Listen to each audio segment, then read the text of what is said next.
Ora bem, vou começar esta sessão por mostrar uma coisa que era para ter mostrado na sessão anterior, que é como fazemos uma build. Portanto, como é que eu posso criar um executável do meu jogo. Aqui no menu File, eu já tinha mostrado aqui a janela das Build Settings, e aqui é onde devem estar então as cenas que nós queremos que façam parte do nosso jogo. No meu caso, falta-me aqui o nível 2. Eu vou arrastar para aqui.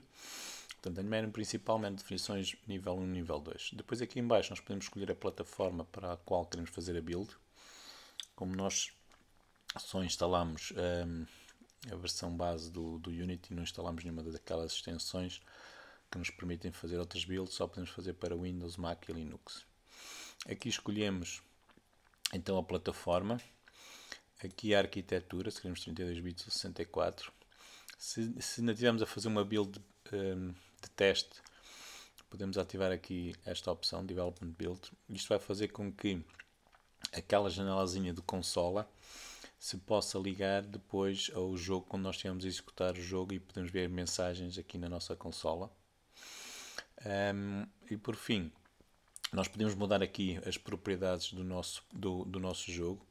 Aqui está o nome da companhia, o nome do executável, a versão. Podemos colocar aqui um ícone que fica associado ao executável. Estes ícones têm que estar no projeto, temos que os arrastar aqui para o projeto. Se quisermos mudar o cursor do rato também podemos mudar aqui. Pronto, e normalmente não precisamos mudar em mais nada em relação ao que está aqui para baixo, mas depois se quiserem também podem dar uma vista de olhos. E então depois podemos fazer uma build.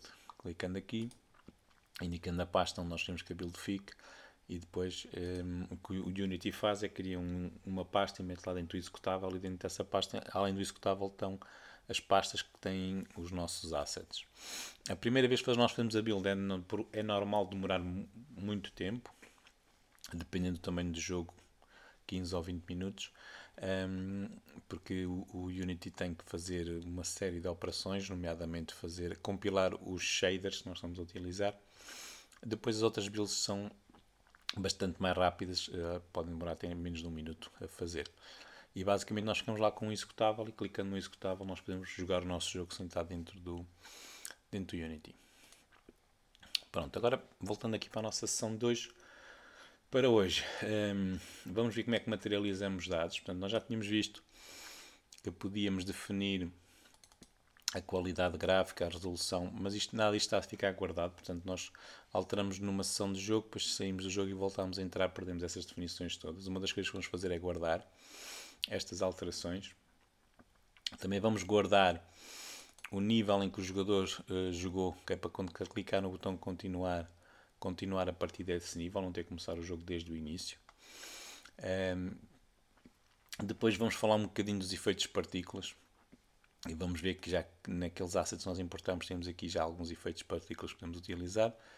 E depois vamos criar aqui num dos nossos níveis um barril explosivo, e vamos fazer aqui um efeito de uma explosão, precisamente tirando partido do efeito de partículas.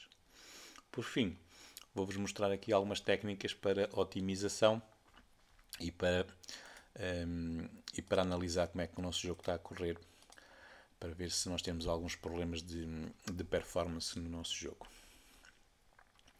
Pronto, então começando aqui pela materialização. Eu vou aqui, já que tenho aqui o nível aberto, até pode ser já aqui, neste script de mudar de nível. Antes de mudar de nível nós temos que guardar o nível em que nós jogamos. Portanto, o player jogou. Portanto, uma das coisas que nós pretendemos é que o player possa continuar a partir do nível em que ele jogou, e então uma das coisas que temos que fazer é guardar precisamente o nível. Já tinha ficado aqui este to-do, e então é isso que vamos fazer aqui. Eu vou chamar aqui uma função que ainda não existe, que é a função guarda-cena, e a seguir vou criar a função guarda-cena.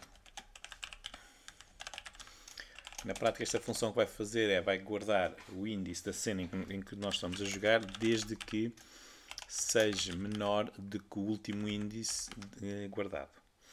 Ou seja, nós não queremos, por exemplo, se o player estiver a jogar ou a voltar a jogar o jogo do início, nós não queremos perder a posição onde ele já esteve. Portanto, eu aqui vou buscar o índice da cena.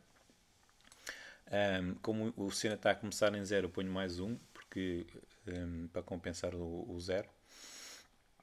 E depois vou ver qual foi o último índice guardado. Para guardar e para ler dados que foram materializados, nós podemos usar aquilo que se usa com o C#, podemos usar o sistema de ficheiros, até podemos usar uma base de dados.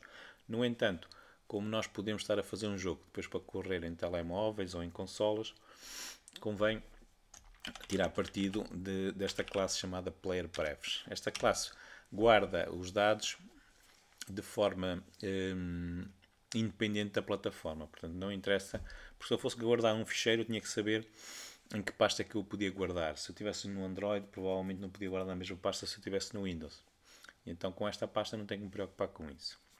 Basicamente esta classe permite-me guardar inteiros, strings, floats e guarda sempre da mesma maneira. Nós associamos uma classe, ou uma chave, melhor dizendo, a um valor. Ok? Então eu quando guardar o nível, eu vou guardar como um inteiro e vou guardar com a palavra nível, em minúsculas.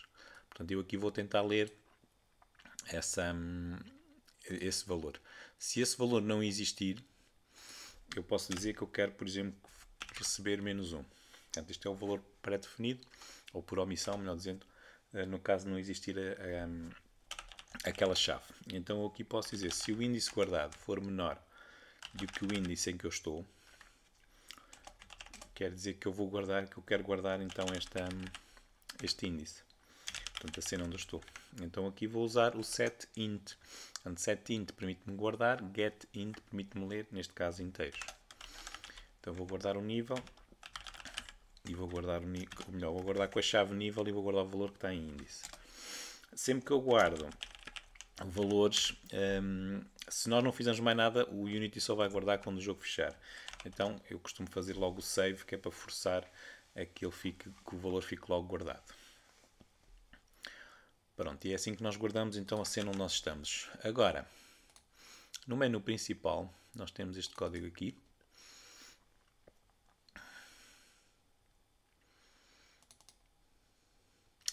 E uma das coisas que tínhamos de fazer aqui era aplicar as definições, já vamos tratar disso. E o outro é este aqui então de ler o último nível que nós jogamos, para continuarmos a partir daí. E então é aqui que eu vou ler aquele índice a partir do PlayerPrefs, é um inteiro, e vou fazer exatamente da mesma maneira. Se o índice for -1, na prática quer dizer que o player nunca jogou o nosso jogo e então não está nada guardado. E então eu vou chamar a função começar, porque ele vai começar a partir do início. Se não, eu vou usar o Scene Manager para carregar a cena que tem aquele índice. Portanto, aqui estou a usar o Load Scene não com o nome da cena que eu quero carregar, como usei ali em cima, mas aqui com o inteiro, com o índice da minha cena. Pronto, então como é que eu vou fazer para aqui aplicar as minhas definições? Lembram-se que nós aqui tínhamos a cena das definições e havia aqui uma classe que nós criámos, que foi o menu definições. E neste menu definições nós deixámos aqui uma série de to-dos para fazermos, que tinham todos a ver com a materialização dos dados. Então agora vamos tratar deles. Portanto, aqui quando alterar a qualidade, nós temos que guardar a qualidade que o utilizador escolheu. E para isso, PlayerPrefs, vamos guardar o índice, portanto vai ser um inteiro. Eu vou-lhe chamar qualidade e vou guardar o i. E logo a seguir faço o save. Pronto. Quando alterar a resolução, vou também guardar a resolução. Não é aqui, é aqui. Portanto, PlayerPrefs. A resolução eu vou guardo a string, se calhar, que é mais fácil, porque depois eu tenho que vir sempre fazer aqui o split. Então eu vou guardar a string, portanto vou guardar esta variável resolução. Eu vou-lhe chamar resolução. Eu estou a pôr tudo em minúsculas, para ver se depois não me esqueço, porque Isto é diferente, nós guardamos em minúsculas de maiúsculas ali na chave. Aqui não é save, desculpem lá, é setString. O save vem a seguir. Pronto. Depois, aqui no full screen, nós não temos a opção de guardar inteiros. Então o que nós podemos fazer é guardar, melhor, não temos a opção de guardar booleans, enquanto que aqui nós precisamos de um boolean. Então o que nós podemos fazer é usar um inteiro para guardar o valor. Podemos pôr 0 no caso de não estar ativo e 1 no caso de estar ativo. Eu vou-lhe chamar full screen, tudo em minúsculas. E aqui eu vou fazer um operador ternário. Se full screen for igual a true, guarda 1, se não, guarda 0. Player prefs, save. Pronto, quando for para carregar aqui as nossas settings, e esta é aquela função que nós estamos a chamar depois vamos chamar a partir aqui do menu principal. Basicamente o que é que nós vamos ter que fazer? Vamos ter que fazer qualquer coisa assim de género. Vamos carregar o full screen, depois a resolução e por fim a qualidade. Então o full screen, nós vamos a screen, full screen, e vamos dizer que vai ser igual a player prefs. Aqui vou ler com um get, mas depois vou usar o operador ternário para converter num inteiro. Portanto aqui vou dizer se, vou ler o full screen, e como eu quero por omissão que esteja em full screen, se esta chave não existir, vai-me devolver 1. E agora eu vou comparar, se isto for 1, vai ser true, se não, vai ser false. Ok? Portanto, isto aqui vai-me ler a chave full screen. Se o jogo é a primeira vez que está a arrancar e ainda não fiz nenhuma alteração, vai-me dar 1. Então, se está 1, vai ficar como true. Portanto, vai ficar como ecrã completo. Depois, aqui vamos então ler a resolução. E vamos aqui ao player prefs, get string. Eu chamei a resolução tudo em minúsculas, como está ali. Mesma coisa, vou definir aqui uma resolução por omissão. Eu vou pôr no mínimo, por exemplo, 800 por 600. Portanto, esta é a resolução que vai estar por omissão. E agora eu preciso de aplicar esta resolução. Para aplicar a resolução, basicamente eu vou ter que fazer isto que aqui está. Então, se calhar o que eu podia fazer... Uma hipótese muito simples é eu copiar e colar isto. Apesar de eu não gostar muito da ideia, mas se calhar é mais simples. Portanto, se eu pegar nestas linhas aqui e copiá-las e colar aqui à frente, está feito. Se vocês quiserem, aquilo que se calhar nós devíamos fazer, e eu estou tentado a fazer, é pegar nisto e fazer um método. Portanto, vou aqui extrair o método,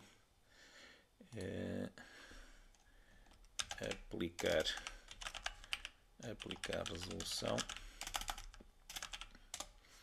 e agora eu vou chamar o método, que se calhar é mais correto do que estarmos aqui a copiar e colar código. Chamo aqui o método de aplicar resolução e passo para lá a resolução. Pronto, e assim fica o nosso código mais arrumadinho. As qualidades, portanto, nós temos aquela classe das settings. Nós vamos definir a qualidade com base no índice. E então vamos ao player prefs, vamos buscar a qualidade. Como é que eu escrevi? Foi qualidade tudo em minúsculas. Eu até vou copiar e colar para não me enganar. E também vou definir uma qualidade por omissão. Vou definir, por exemplo, o 3, que se não me engano é o médio. Pronto, então se não tiver definido nenhuma qualidade, vai ficar com a qualidade em médio. Pronto, e esta é a função que nós vamos chamar para aplicar as nossas settings quando o jogo abrir a partir do menu principal. Agora, ainda faltava fazer aqui uma coisa, que é, quando nós voltarmos aqui ao menu das definições, temos que atualizar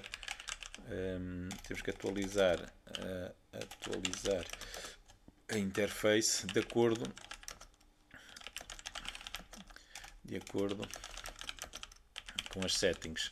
Portanto, porque nós já podemos ter passado e definido novas settings e depois a interface não está de acordo com essas alterações. Então nós vamos, por exemplo, começar pelo toggle e vamos dizer que o toggle está on. Se nas player prefs o inteiro full screen,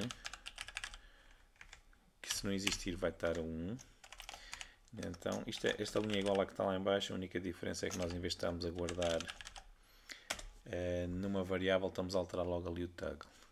A drop-down da qualidade, o valor dela, portanto o valor indica o índice da drop-down, vai ser player prefs getInt qualidade 3, que é o valor por omissão. E por fim a resolução.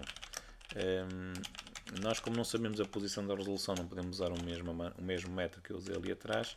Então o que nós vamos fazer é vamos ler a resolução que tiver guardada. Se não existir nenhuma, fica 800 por 600. E depois temos que percorrer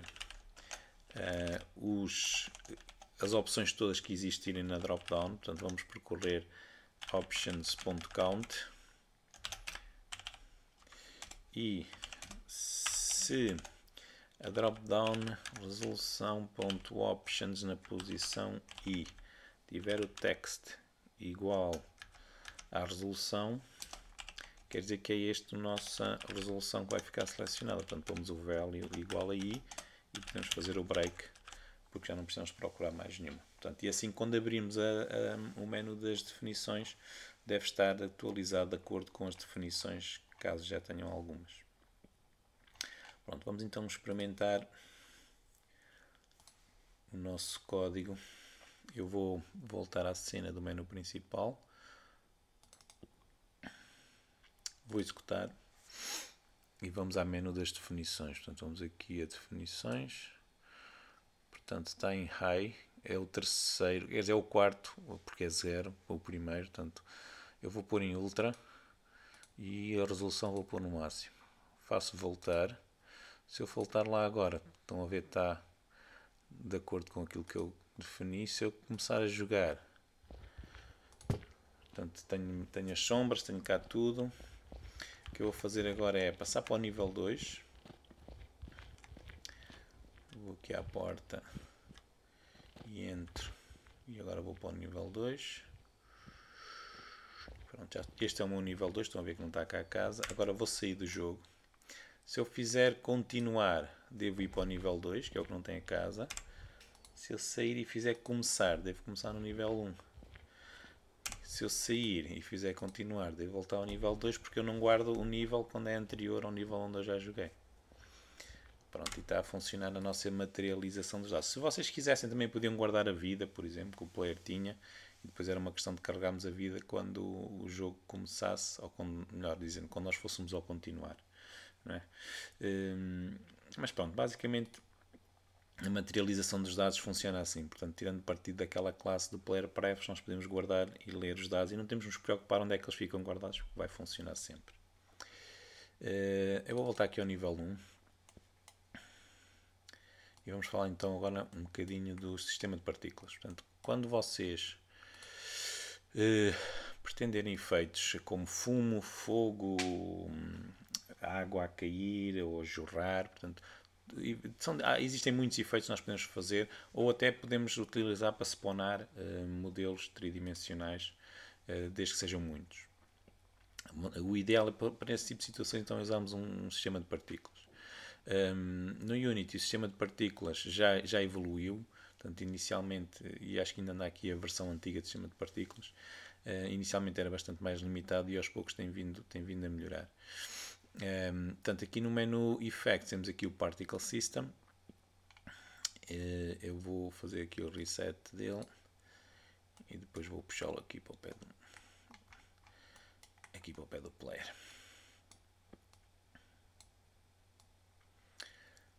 Pronto, o efeito de partículas, como vocês podem ver, este até já está a funcionar. Basicamente, quais são os principais parâmetros? Nós temos imensos parâmetros. São tantos que isto até existe aqui uma janela para nós abrirmos desculpem, e podemos manipular mais facilmente. Temos a duração do efeito de partículas, portanto, se ele não estiver em loop, isto aqui é os segundos, ao fim de 5 segundos ele para. Enquanto vocês estiverem aqui a testar, tem aqui esta janelazinha em que podem parar o efeito de partículas e fazer o restart dele e pô-lo a funcionar novamente. O loop, como viram, quer dizer que ele está sempre a repetir, portanto, apesar de estar ali 5 segundos, quer dizer que ao fim de 5 segundos inicia outra vez e está sempre a repetir. O pré-warm quer dizer que ele vai começar não como se as partículas ainda não existissem, mas já com algumas partículas no cenário. Portanto, se não tiver o pré-warm, vocês veem que quando eu faço aqui play começa do zero, enquanto se eu fizer o pré-warm, ele faz o pré-aquecimento das partículas e já tem partículas no cenário. Depois, existe aqui, se vocês quiserem atrasar o arranque do sistema de partículas, o início da vida do sistema de partículas, a velocidade do sistema de partículas, o tamanho inicial, a rotação, se vocês quiserem fazer uma rotação nos 3D sobre o efeito de partículas e por aí fora. Há aqui uma série delas. Há aqui uma que é muito importante, ou pode ser muito importante, que é esta stop action, que é o que é que vocês querem que aconteça, por exemplo, ao fim destes 5 segundos. Se eu tirar o loop, passado 5 segundos o meu sistema de partículas parou, mas ele continua a existir na hierarquia. Portanto, se vocês quiserem que o sistema de partículas seja automaticamente destruído, e às vezes nós queremos, por exemplo, se for uma explosão, nós queremos que no final da explosão o sistema de partículas desapareça, aqui no Stop Action nós devemos colocar o Destroy. E assim automaticamente ele vai ser destruído, vai desaparecer aqui da hierarquia. Depois temos aqui a emissão, isto é quantas partículas estão a ser emitidas ao longo do tempo. É possível criar aqui bursts, ou seja, como se fossem ondas de partículas, e depois vocês aqui podem personalizar quantas é que vocês querem de cada vez, qual é o intervalo de tempo e por aí fora. Aqui é a forma em que as partículas estão a ser projetadas. Portanto, aqui temos diferentes formas, temos uma esfera, elas assim são projetadas para todo lado. Um bocadinho estava o cone, estavam a ser projetadas só num lado, assim metade de uma esfera. Portanto, há aqui uma série de diferentes formas que vocês podem experimentar. O raio, portanto isto é o tamanho que vocês querem, se ela se espalha mais ou menos. O arco, portanto se em vez de ser em todo o lado, ser só para uma parte da esfera. Se querem random ou não, se querem rodar, por exemplo, há bocadinho quando estava o cone, vocês podem aqui rodar. Também é possível manipular o sistema de partículas. Isto aqui não está fácil, mas existe aqui a opção para vocês, se quiserem manipular o sistema de partículas a partir daqui. Deixem-me voltar a pôr ali o zero. Depois, aquilo que vocês estão a emitir, vocês podem controlar aqui embaixo no renderer. Billboard quer dizer que vocês estão a emitir texturas. Se vocês quiserem emitir formas geométricas, cubos, por exemplo, podem mudar ali para Mesh e depois podem escolher aqui qual é o cubo ou qual é a forma geométrica que vocês querem emitir. Sei lá, se nós queremos emitir, por exemplo, rodas de carros, ele começa a emitir rodas de carros, apesar de não se verem muito bem porque não tem nenhum material aplicado, se não me engano. Depois aqui vocês podem escolher o material que querem aplicar ao a vossa forma. Agora pus amarelo, estão a ver se são rodas de carros amarelos. Portanto, existem centenas de possibilidades, se vocês querem que elas colidam ou não. Por exemplo, se vão colidir, se for, por exemplo, chuva que está a cair, para não entrar dentro da casa e para colidir no telhado das vossas casas. Vocês podem definir um tamanho ao longo da vida, por exemplo, se vocês quiserem que elas vão diminuindo em vez de ir aumentando. Quando é assim estas formas, vocês têm em baixo aqui normalmente uma janelazinha para mudar a curva. Por exemplo, assim ela deve ir diminuindo o tamanho das rodas, conforme elas vão se afastando, vão ficando cada vez mais pequenas. É a possibilidade de vocês definirem também uma cor ao longo da vida, uma velocidade ao longo da vida, por exemplo, se vocês quiserem que elas vão diminuindo, aumentando o tempo. Portanto, há aqui muitas, e normalmente isto é nós experimentarmos, vamos experimentando. Se não tiverem paciência para fazer isto, como eu não tenho, nós temos a sorte que naqueles assets que nós importamos, temos aqui um sistema de partículas ou vários sistemas de partículas já prontos a utilizar. Portanto, Particle Systems Prefab, estes são todos prontos a utilizar. E é só uma questão de nós arrastarmos e colocarmos aqui na nossa na nossa cena. Por exemplo, aqui no nosso Blacksmith, ele tem aqui umas chaminés e nós podemos colocar aqui um fumo numa destas chaminés. Eu vou tentar arrastar aqui para o sítio certo. Eu acho que não está bem no sítio certo. Deixem-me alinhar aqui melhor. Pronto, e agora já se começa a ver aqui o fumo, ainda não está muito bem alinhado. Pronto. O fumo até pode servir não só para dizer que aquilo é uma chaminé, mas também para chamar a atenção ao jogador que, não sei se vocês conseguem ver, mas ali ao fundo ele assim já consegue ver que há ali qualquer coisa interessante. Há um jogo, que é o Red Dead Redemption 2, que utilizou o fumo. O jogo é um mundo aberto, portanto o jogador é um cowboy que pode andar a passear no mundo, e eles utilizaram o fumo como maneira de chamar os jogadores a determinados sítios onde está-se a passar qualquer coisa que possa ser importante para o jogo. Por exemplo, se vocês quiserem fazer uma explosão, existem aqui dois efeitos de explosão. Um é este. Este efeito de explosão é composto por vários sistemas de partículas. Se vocês forem aqui podem ver que tem vários sistemas de partículas, tem uma luz, tem código. Este código aqui faz com que os objetos que estiverem perto da explosão vão ser atirados pelo ar, desde que eles tenham um rigid body. Portanto, nós vamos usar precisamente este efeito de partículas já a seguir para fazer um barril explosivo. Portanto, há aqui muitos efeitos de partículas que vocês podem explorar e podem ver como é que eles funcionam. Aliás, havia aqui um... Deixem ver se eu encontro. Este aqui está desativado por alguma razão.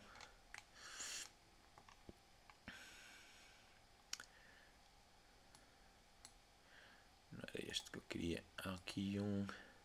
Isto é uma tempestade de areia, se não me engano, que põe assim. Portanto, isto pode ser engraçado se vocês quiserem mostrar ao player que ali é um deserto ou que há ali muita poeira.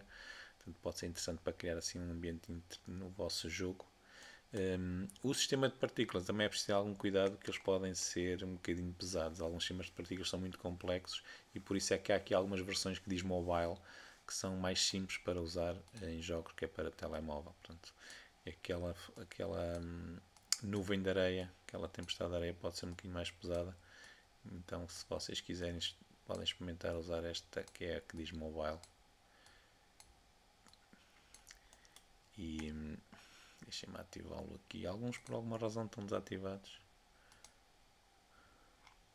Pronto, esta aqui é mais simples, se vocês quiserem manter assim para terem o efeito. Acho que ela está muito alta. Pode-se ver ali o efeito da tempestade de areia. Se nós tivermos o nosso jogo num deserto ou assim, pode ser interessante. Eu até vou deixar ficar aqui assim nesta zona aqui para trás. Pronto, agora eu queria vos mostrar só como é que então nós fazemos um barril explosivo para tirar partido desta explosão que aqui está. Aqui nos nossos modelos 3D, na pasta Props, nós temos um barril que é este aqui. No entanto, este barril é todo castanho. Normalmente um barril explosivo no jogo são vermelhos, não é? E então eu vou arrastá-lo para aqui, para o pé de nós. Ele também está muito pequenino. Então eu vou selecioná-lo outra vez e vou aqui ao modelo e vou aumentá-lo em 5. Vou desativar as luzes e as câmaras e vou fazer o Apply.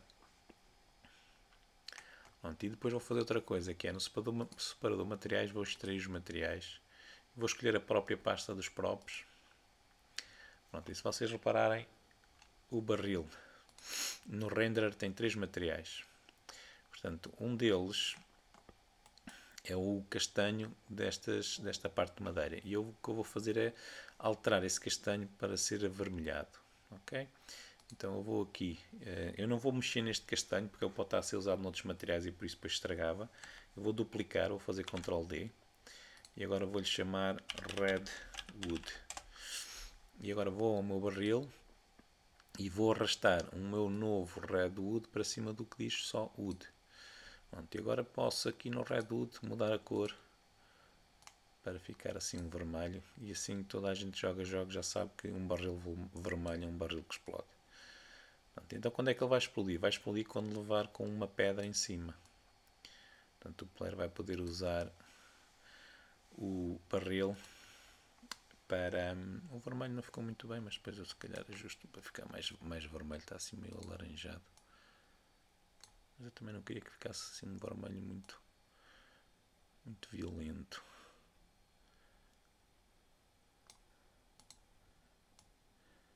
Tenho que mexer aqui no smoothness ou no metálico. Ok, assim no metálico já fica mais vermelho. Pronto. Como eu estava a dizer, o barril vai explodir quando levar com uma pedra em cima. Portanto, o nosso player atira pedras. Nós já fizemos aqui os prefabs das pedras e basicamente as pedras são um game object que tem um script chamado armadilha. Então o que nós vamos fazer é criar um script no barril que quando houver uma colisão com o barril e essa colisão é de um objeto que tem armadilha, tem este script de armadilha, então ele vai explodir. Então vamos aqui ao barril. Temos que lhe adicionar um collider. Eu vou-lhe adicionar um mesh collider e vou pô-lo como convexo. E depois vou-lhe adicionar então o meu script barril explosivo. Apesar de que eu vou-lhe chamar só explode, porque este script depois pode ser usado sem ser num barril explosivo. Eu vou-lhe chamar só explode. Porque às vezes nós pomos um nome muito específico e depois vamos usar noutra coisa, noutro objeto e parece estranho. Portanto, na prática este script vai aplicar o efeito de explosão independentemente de ser um barril ou não, não é? Como é óbvio. Então o que é que nós precisamos? Precisamos de ter o modelo do efeito de explosão, portanto o prefab do efeito da explosão. Vamos precisar de um som da explosão, apesar de que não interessa. Eu ia ver se aquele efeito de partícula tem um som, mas mesmo que não tivesse, nós vamos aplicar um som. E então o que vamos fazer é o seguinte: vamos aqui ao nosso barrel, vamos adicionar um audio source e vou pôr este audio source com o Spatial Blend em 3D e vamos aqui à nossa pasta do áudio, que existe cá um fecheiro de explosão e vamos preencher ali. Muito importante, não ponham o play on awake, senão ouve-se logo o barril a explodir quando ele não explode. Portanto, audio source, Spatial Blend 3D, o som da explosão e desativar ali o play on awake. Porque ele só vai explodir quando nós o mandamos explodir. Então vamos pôr aqui uma referência para o nosso audio source. Audio source. Eu vou tirar aqui o public, porque nós não precisamos que ele seja public. O que nós precisamos que seja public é o raio da explosão. Porque é que é importante o raio da explosão? Nós vamos aplicar um efeito para atirar os objetos para cima, os objetos que estiverem dentro deste raio, e também vamos dar um dano aos NPCs e ao player se ele estiver dentro do raio da explosão. Depois vamos precisar da força da explosão. A força da explosão é a força que vai ser aplicada aos tais objetos que estiverem game object para fazer o efeito que eles foram atirados para o ar, e depois o dano que nós vamos tirar da vida da explosão. Por exemplo, se nós quisermos que morram logo, pomos 100, ou eu vou pôr 50, portanto o player ou o NPC que estiver dentro do raio da explosão vai perder 50 de vida. Agora vamos fazer aqui o get component do audio source. E depois nós vamos precisar então da função onCollisionEnter. E aqui dentro da função onCollisionEnter eu vou criar aqui uma referência temporária para o objeto que colidiu. E eu especificamente quero saber se este objeto tem então o script da armadilha. Portanto, se este objeto tiver o script da armadilha, portanto, se for diferente de nulo, quer dizer que aquilo que colidiu com o barril faz ele explodir. Então vou criar uma função chamada explosão. Void, não quero dano à explosão, quero mesmo só explosão. Explosão. Ok? E agora aqui então na explosão o que é que nós vamos ter que fazer? Vamos ter que descobrir que objetos é que estão dentro do raio da explosão. E para isso nós vamos usar uma função que nos vai dar todos os objetos que tenham collider que estiverem dentro do raio da explosão. Aquele valor dá um bocadinho que eu defini aqui como 10, mas que nós depois podemos alterar. Então eu vou precisar de saber a posição da explosão. A posição da explosão é onde tiver a nossa transform, a propriedade position. E depois vou usar uma função do motor de física que me dá todos os colliders que tiverem dentro do raio da explosão. Então eu vou a Physics e vou usar a função Overlap Sphere. Portanto, todos os colliders, todos os objetos que tiverem colliders e que estiverem dentro deste raio, a partir daquela posição que vai ser o centro, dentro do raio da explosão, eu vou ficar com eles aqui neste vetor de colliders. Então agora vou percorrer o meu vetor de colliders, collider, vou chamar objeto in colliders. Pronto. Um aspecto importante, eu só quero tirar uma vez vida ao player. No entanto, como o player tem na prática dois colliders, tem o Character Controller e tem o Capsule Collider, se nós não fizermos nada, íamos tirar duas vezes vida a ele porque ele tem dois. Então o que eu vou fazer é ignorar se aquele objeto for um Character Controller. Portanto, porquê? Porque eu sei que o único que tem o Character Controller é o player e ele tem outro collider. Okay? Portanto, se for um Character Controller, eu vou fazer o contínuo para ele avançar e não tirar vida. Agora, se não for o Character Controller, o que é que eu vou fazer? Vou aplicar a força para atirar o objeto pelo ar. E então, para atirar um objeto pelo ar, ele tem que ter um Rigid Body. Então, eu vou ver se aquele objeto tem o componente Rigid Body. Se o Rigid Body não for nulo, então o que eu vou fazer é aplicar uma força. Existe uma função que é adicionar uma força de explosão. Então é essa função que eu vou usar, Add Explosion Force. Tenho que indicar qual é que é a força da explosão, é aquela variável que eu criei lá em cima. Tenho que indicar qual é a posição, é aquela variável que eu criei lá em cima. Tenho que indicar o raio da explosão, é a outra variável. E depois aqui é um multiplicador que vai ser aplicado só no eixo dos y, portanto só para tirar o objeto para cima. Portanto eu vou pôr aqui um 3. Okay? É só para dar o objeto pode ser empurrado para trás, mas também para ser atirado para cima. Depois, para tirar vida, eu tenho que ver se o player ou o NPC que foi apanhado nesta explosão tem que ter a classe saúde, não é? Então vou ver se aquele objeto tem o componente de saúde. Se saúde for diferente de nulo, quer dizer que ele tem o componente de saúde, e então eu vou ter que perder vida. Eu vou chamar a função perde vida e vou-lhe passar o dano da explosão. Pronto. A seguir vou tocar o som da explosão, não é? Para isso o audio source não pode ser nulo e aliás, basta isto. Eu ia testar se ele tinha um clipe ou não, mas se ele não tiver um clipe ele também não dá nenhum erro. Portanto, não toca nada, mas não dá nenhum erro. Portanto, audio source play. Por fim, tenho que fazer o efeito da explosão. Aqui há um pormenor importante, que é quando está a tocar o som, eu não posso destruir logo o objeto que está a tocar o som, porque senão o som é interrompido. Então eu vou ter que chamar a função destroy, porque eu só quero que o barril só vai explodir uma vez, não é? Eu vou chamar a função destroy, eu vou destruir este objeto, portanto game object tudo em minúsculas, game object, mas não o posso destruir logo, e então eu vou destruir em função da duração do som. Para isso eu vou ao audio source, vou à propriedade clip, que é o som que eu estou a tocar, e vou à propriedade length, que me dá a duração daquele som.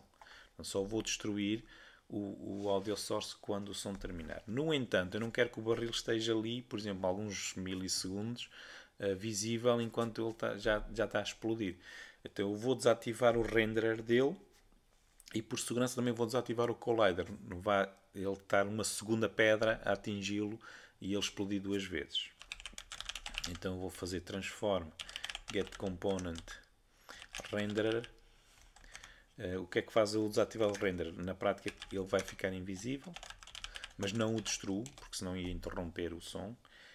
E a seguir então vou desativar também o collider. Como eu não sei qual é o collider que ele tem, ao usarmos a classe collider assim, é a classe genérica, aplica-se a todos os tipos de collider, quer seja um sphere collider, um mesh collider, seja lá o que for. Então agora só falta o efeito de partículas. Para isso, nós temos lá em cima aquele prefab de efeito de partículas. Se não for nulo, eu vou mandar instanciar o prefab do efeito de partículas na posição onde está o barril e sem nenhuma rotação. Portanto, para ficar com a rotação que o prefab tiver, com a Terminal Identity. Ok? Pronto. Se vocês quiserem, deixem-me só confirmar, porque se nós quisermos garantir que este efeito de partículas vai desaparecer, e se calhar é melhor, eu vou criar assim uma referência para ele e depois faço o destroy dele passado, por exemplo, 4 segundos. Se nós não tivermos certeza que ele se destrói automaticamente quando acabar, nós podemos fazer assim. Eu por acaso não sei se a explosão se destrói automaticamente ou não. Portanto, recapitulando, se a colisão for com um objeto que tem o script armadilha, portanto se não for nulo, vamos chamar a função explosão. Aqui vamos buscar todos os colliders que estão no raio da explosão.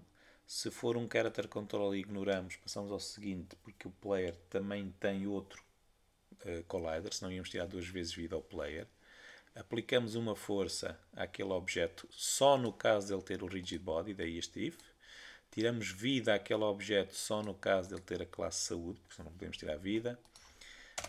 Tocamos o som da explosão, no caso temos o som da explosão. A seguir, não podemos destruir o barril logo, porque senão o som era interrompido, portanto só vamos destruir depois da duração do som. Se vocês aqui até se quiserem podem pôr mais 0 qualquer coisa.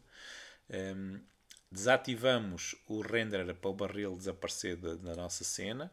Desativamos o collider, que é para não haver mais colisões com o barril.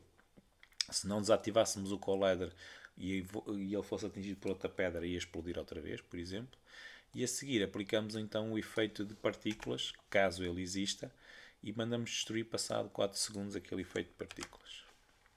Vamos então testar, a ver o que é que acontece quando o player acertar aqui no barril com uma pedra. Portanto, temos aqui o player, temos ali o ninja. Uma coisa que eu não consigo ver bem as pedras a partir e é difícil fazer pontaria.